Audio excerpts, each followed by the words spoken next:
It's a beautiful day on the Chesapeake Bay. Alright, let's take you for a spin.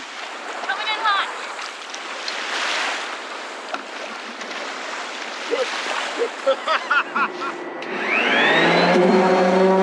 And I think it's actually like a perfect level where my feet could rest on the bed.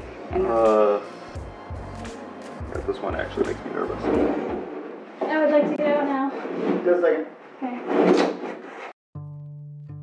After 8 years of the nomadic life, involving crossing oceans in a 34-foot Sabre, refitting an aluminum boat, and then taking that to the Arctic Circle, we're back at it again with a brand new build.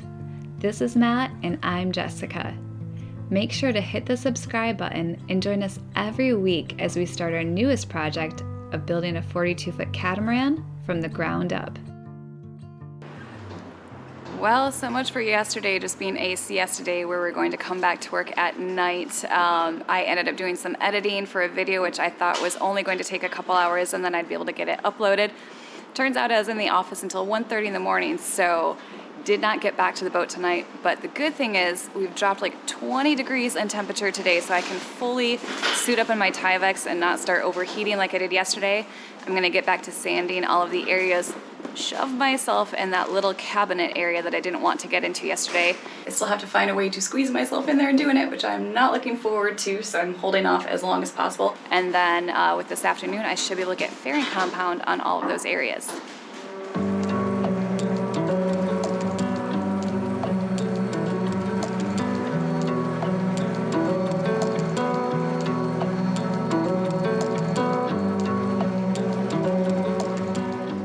The easy parts are done now, and I'm saving the hardest part for last. So between yesterday and just a little bit more today, the forward edge of bulkhead 5 leading into our forward guest bunk has been sanded, so later that will get a styrene wipe and fairing compound. I have also gone through and done the aft side of structural bulkhead 4 here. So same thing, just get some styrene on there and fair it, but now it's time to shove myself into tiny spaces. And here we are looking at the storage unit for our guest bunkers. Again, this side is going to be pantry space for the galley, so Matt and I will probably be getting in there a lot. This is meant for guests when they come to visit, but I have not done this overhead side yet, so I don't know if you can tell. I think this is about 12 inches or just a little bit more, and I have to squeeze in there. Doesn't have to be too pretty, but at the same time I still want to try my best. Matt is also busy working on the port side of the boat by bonding bulkhead 6 to the cabin side. So we just went through this morning and got it plumb, and now he's going to get it so it's all structurally sound and we can get these little clamps off. Because we're hoping soon that we can get a new batch of that methacrylate bonding agent in, and then we'll actually be able to get the cabin tops on here, which I'm going to miss the natural light in here, but oh man, is it really going to make it feel like a boat then.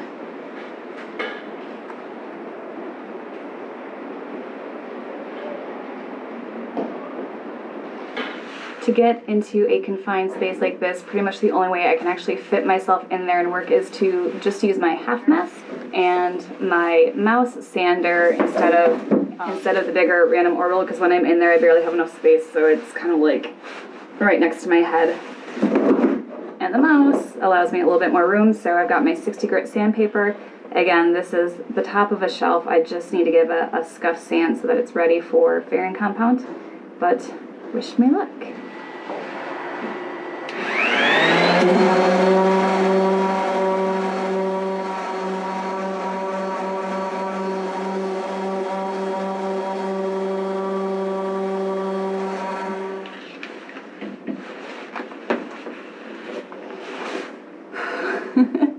You know what? That was actually not as bad as I thought it was going to be. I had just a little bit more space than I did sliding through that transom area, if you remember that from the fall. And I think it's actually like a perfect level where my feet could rest on the bed and not my back in there. So I think that was the big difference versus the other side where my feet were just like dangling out, and so like my back was pressured on the edge of the thing, which is not very comfortable. So I'm not going to pay much more attention to that one, even though we're going to be using it every day. Still going to try and do a decent job of getting fair in there, but I'm not going to worry about it too much.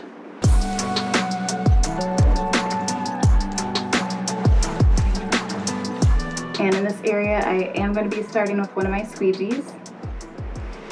And I do also have a taping knife, but because it's such a small area, I just want both options. So I'm going to kind of work with both and see what works best for me here. And I've decided to do it in sections because since temperatures are a little cooler today, I think it is going to take a while for it to start curing a bit more versus yesterday where it would be in minutes. So this way I can have like a good amount of work time.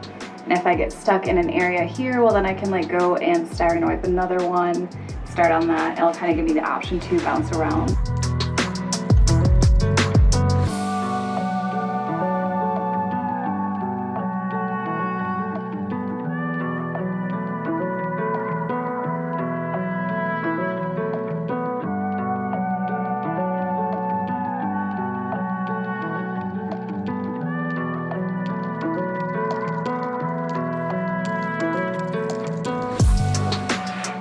I was so busy focused on this side because I had just mixed up a new batch that, like when I first did it, I went back to check on that side and try and smooth out the lines, but it was still really wet.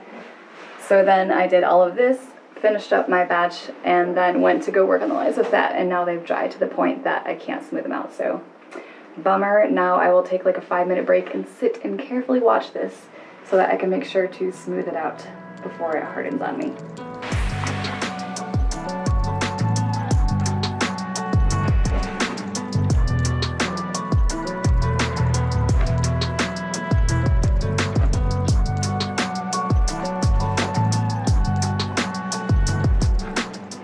Perfect balance thing trying to do this and I haven't figured it out yet.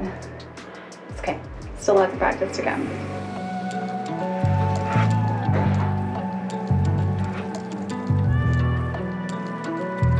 I'm just gonna call that good for now.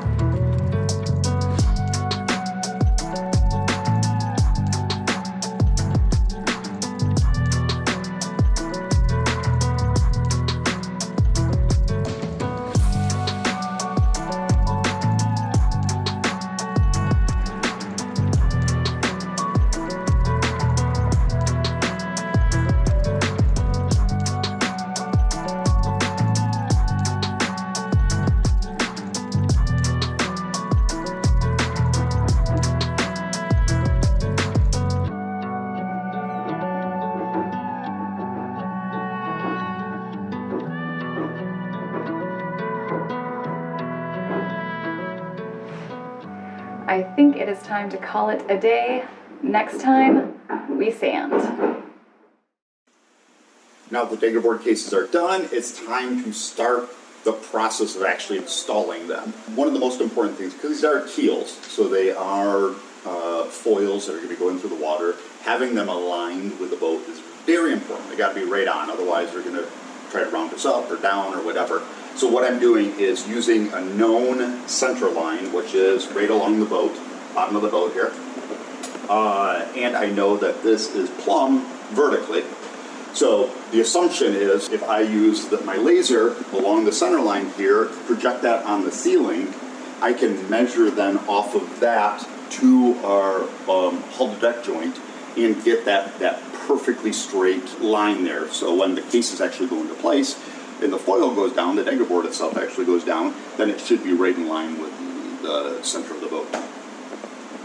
And this is the first time having the sole up in probably 8 months. You can see all the dust that's collected down there, so I'm gonna start vacuuming it as soon as I can get out of Matt's way.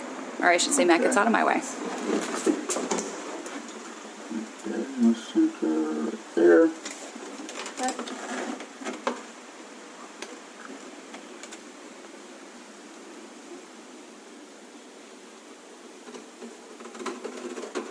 So attempt 2, actually thought through this through further and realized that it doesn't make sense to measure off the mark up there. It makes sense to measure off of the known straight, the center line of the boat. So what I'm doing is 460 millimeters from the center here. Did the same thing, little mark down there. Shoot our laser, which is now level along both those points. And I don't know if you're able to see it up there, but you can actually see the marks going. Hitting the line. Yep, hitting the line. It is.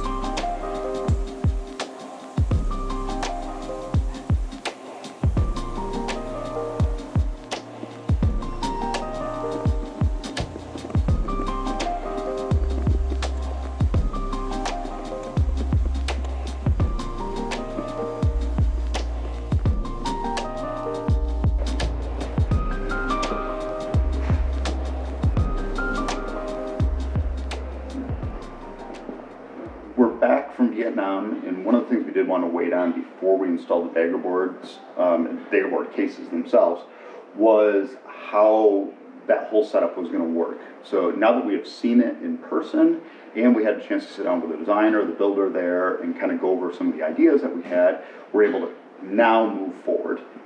One of the things we changed from that is before the Daggerboard case, or the Daggerboards themselves, we're going to go through the deck. That narrowed our walkway forward, and also coming in this area kind of narrowed that as well. Looked at all the math, engineering behind it, and found out that we were able to cant the Daggerboard cases themselves outboard, and that's going to give us obviously a bit more space in here when we're walking fore and aft, and also on the deck. So idea is going to be is to drill pilot holes through the deck. Then we can kind of get our fore and aft position on deck. Once we have that, we can measure off of those outboard and see exactly where we need to cut through this. Cut through here, get our opening, and then we can drop the Daggerboard case in from the deck area, and we can get our bottom.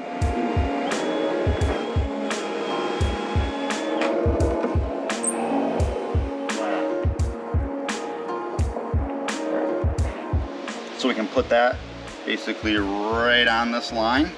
Take our level and hold it till we get to a level position roughly there. What that will do is that will give us our lower position here, and then we'll do the same thing at that end. You sure that's the right spot? I'm sure you should cut a big hole in our deck.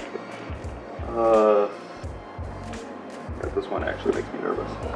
I hope your math was right.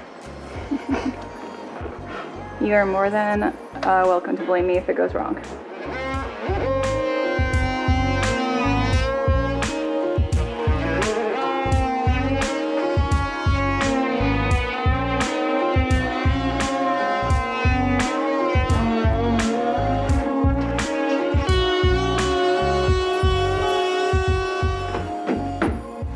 There's something holding it up.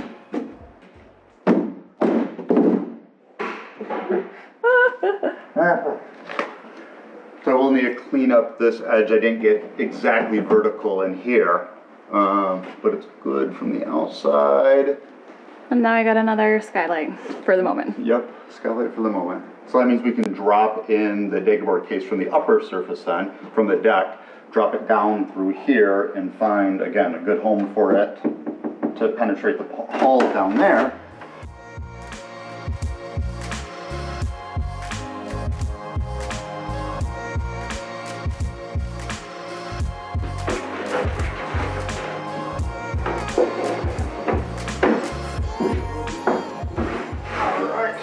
So now I need to press it up into there. So get into this over. All right, stop for a second. All right. Kind of successful though so far. Maybe come down here now. Okay. You got it. I think so.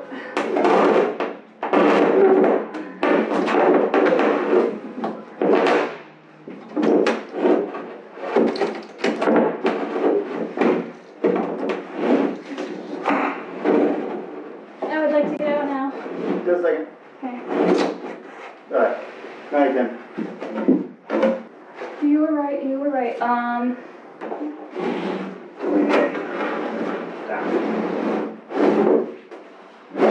And just slip down. That's fine.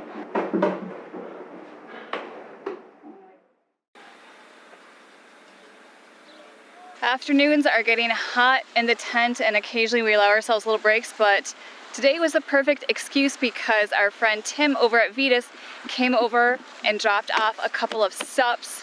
So we each got one to go out on the water. It's a beautiful day on the Chesapeake Bay, so we are going to unbox these things and take them for a little spin. This is the part of summer I love.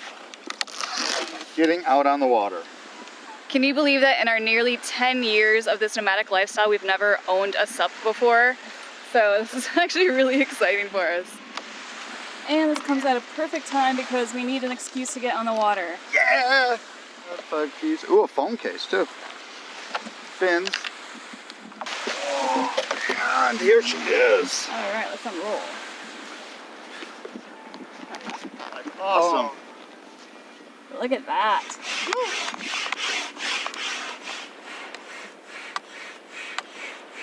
I was gonna say make Matt do the heavy arm work today because I just got done sanding and fairing. So did I. Alright,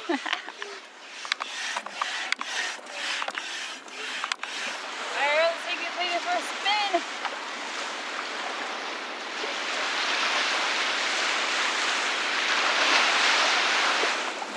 Let's go.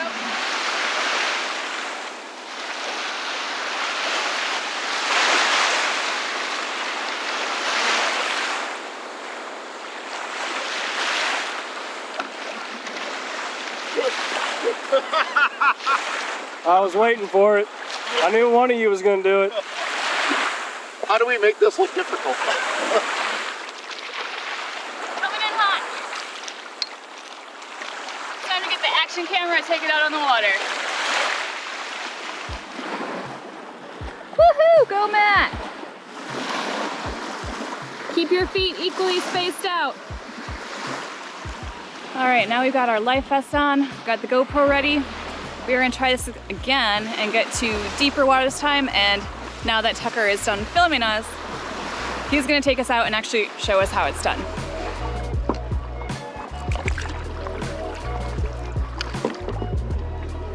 I think Matt has at least mastered floating. Matt can stand. Not that far.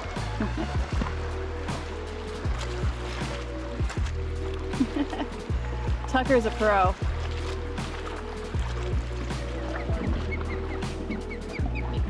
Got an Osprey and the Bay Bridge in the background, but yeah, I think we're getting a little too close.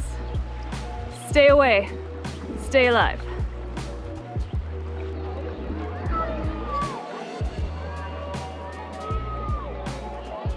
Got a lot of people at the beach at Kentmore today, but I can see why. Even though it is a weekday, it is beautiful out. And if I was not stuck in an office or any job that required me to be there right now, I'd probably be here too.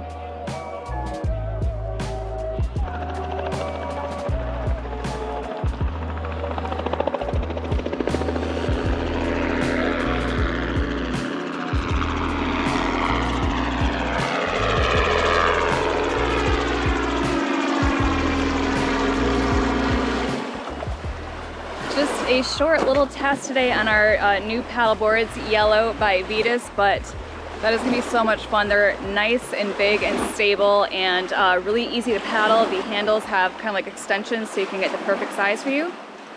And so we just kind of like went up in front of Kentmore and then came back down. It's a good workout, but we'll definitely be on more this summer, so expect to see more of this.